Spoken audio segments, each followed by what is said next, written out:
Graça e paz, tudo bem? Quero te convidar para, junto comigo aqui, refletir num texto das Sagradas Escrituras, texto que eu escolhi, carta ao apóstolo Paulo aos irmãos de Roma, o capítulo 8, o versículo 28 até o versículo 30, tá bom? O texto diz assim: E sabemos que todas as coisas cooperam para o bem daqueles que amam a Deus, daqueles que são chamados segundo o seu propósito. Porquanto, aos que de antemão conheceu, também os predestinou para serem conformes à imagem de seu filho, a fim de que ele seja o primogênito entre muitos irmãos. E aos que predestinou, a esses também chamou. E aos que chamou, a esses também justificou. E aos que justificou, a esses também glorificou. Bom, aqui nesse texto, quando Paulo está aqui instruindo os irmãos acerca de verdades concernentes ao Evangelho, essa carta é uma carta extremamente teológica, onde Paulo trata de fundamentos importantes, como a natureza pecaminosa do ser humano, como também a salvação mediante a graça de Deus. Deus salva o pecador por meio da graça, mediante a fé. Também esse texto importante que o apóstolo Paulo escreve aos irmãos de Roma fala sobre a condição do cristão diante de Deus como justificado. Nós agora somos justos diante de Deus, não pelas nossas obras, não pelos nossos méritos, nem pela nossa obediência, mas somos justificados por causa da obra de Cristo no Calvário. Aqui, nesse texto que eu li, Paulo vai falar acerca da realidade do cotidiano, do dia a dia. Ele fala aqui, ele fala sobre todas as coisas cooperam para o bem. Quando ele está falando aqui de todas as coisas, ele está falando sobre as tribulações que os irmãos estavam sofrendo naquela época, porque ser cristão em Roma naquela época não era fácil, só se você fosse realmente um cristão, porque se você fosse um falso cristão naquela época, você negaria Jesus, você não tentaria se vender como um cristão, porque os cristãos ali sofriam perseguições, muitos eram presos e mortos. Então Paulo está falando sobre a realidade do cotidiano que eles estavam vivendo. E aqui é importante dizer que Deus, ele permite todas as circunstâncias das nossas vidas, sejam elas boas ou ruins, para um propósito. Todas as coisas concorrem para o bem. Aqui o texto está falando daqueles que amam a Deus, daqueles que são chamados segundo o seu propósito. Então aqui é importante nós entendermos que Deus, ele tem um propósito na vida do cristão. O cristão, ele não existe por acaso. Ser cristão não é seguir o seu sonho, o seu projeto, a sua vida. Mas ser um cristão é estar dentro do propósito de Deus, é fazer parte de um plano maior, que é o plano do Senhor. Ser cristão, mérito do cristão, é porque ele está no centro da vontade de Deus, é porque ele faz parte de um plano maior que Deus tem para a vida do ser humano. E sobre esse propósito, sobre esse plano, no versículo aqui 29 e o versículo 30, Paulo vai esclarecer mais alguns detalhes importantes que eu quero compartilhar aqui com vocês. Olha aqui, ó, no 29. Porquanto os que de antemão conheceu, também os predestinou. Então, Deus já nos conhecia antes de nós existirmos, ele já nos conhecia. Então, nós não surgimos e de repente fomos apresentados a Deus. Pelo contrário, antes de nós entendermos, de nós termos a consciência de sermos um ser vivo, Deus já nos conhecia, Deus já entendia, sabia acerca de nós já no princípio. E tem um outro ponto importante aqui, fala que o que também nos conheceu, também os predestinou. Essa palavra eu sei que para muitos elas trazem aí um mal-estar, porque a palavra predestinação vai contra essa ideia de que nós somos senhores da nossa vida, que nós conduzimos. Não, quando fala que Deus ele predestinou, está dizendo que Deus ele determinou o destino, ele preparou o destino, o futuro, né, de forma antecipada. É importante destacar que alguns tentam distorcer essa palavra e dizer que, quando fala que Deus predestinou, quer dizer, Deus já conhecia o que nós iríamos ser, o que nós iríamos fazer, ou o que nós iríamos escolher. Não!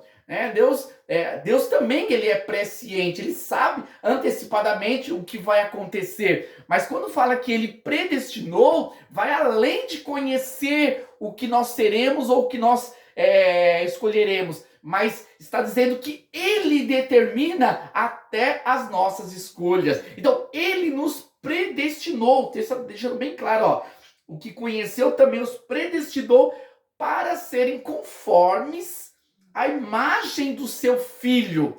Então, Deus já tinha um plano, e esse plano que Deus tem para a vida do cristão é ser a imagem de Jesus. Nós somos hoje imagem de Jesus.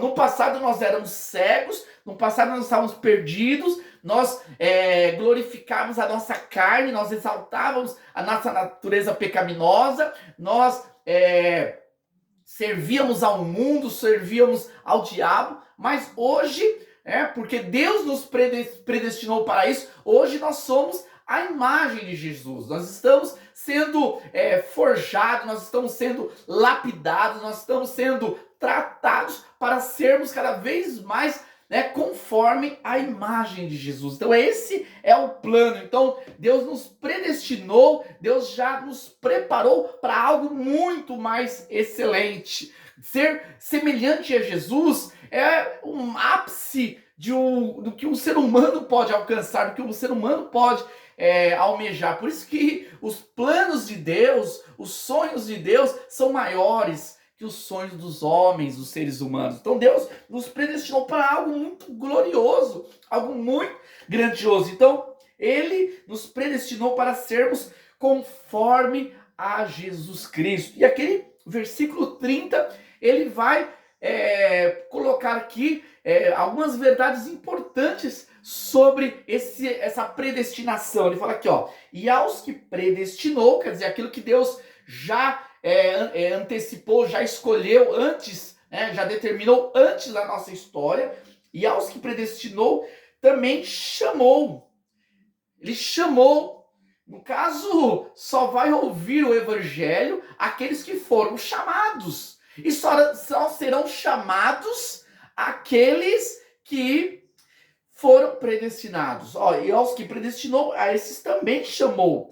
E aos que chamou, esses também justificou. Então, quando Deus chama, Ele não chama para nós escolhermos se queremos ou não. Ele nos chama para sermos justificados. Nos chama porque Ele coloca em nós a convicção sobre o Evangelho. Então, Deus faz a obra sobre nossas vidas. Primeiro Ele nos chama porque Ele já nos predestinou a essa salvação. E não sei qual foi o momento que Deus te chamou, qual foi a experiência que você teve do chamado de Deus, mas eu sei da minha experiência, porque Deus me chamou, não foi eu que fui até o Senhor, mas foi Ele, Ele que é Senhor, Ele me chamou e Ele me justificou, e aos que também justificou, a esses também glorificou. Então é esse o plano de Deus para a vida do cristão, para a minha e para a tua vida. Você que reconhece Jesus como Senhor, você que foi alcançado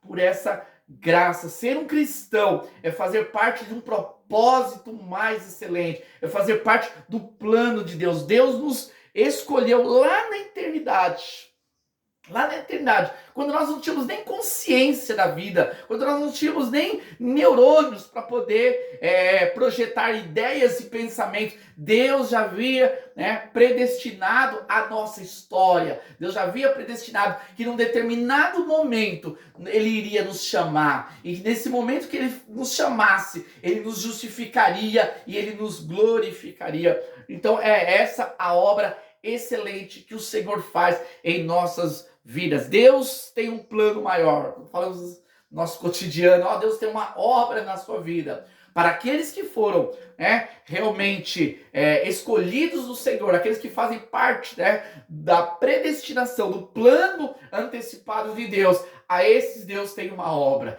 E quando Deus tem uma obra, Ele é poderoso para chamar. É a chamada de Deus. Nós falamos na teologia reformada que é a chamada eficaz. Quando Deus chama, não tem como o homem resistir. Paulo não resistiu, Jonas não resistiu, nenhum homem pelo qual Deus chamou, né, vai resistir à voz do Espírito Santo, porque quando Deus chama, Ele também, né, nos justifica e nos glorifica. Nós somos, né, glorificados no sentido que somos revestidos da presença de Deus para a glória de Deus Pai. Que esse plano excelente, esse plano eterno que Deus preparou lá na eternidade, né, possa alcançar o teu coração e que você possa desfrutar desse plano, desse sonho maior que Deus tem para a vida dos escolhidos. Que Deus abençoe, que essa palavra, que essa reflexão do texto sagrado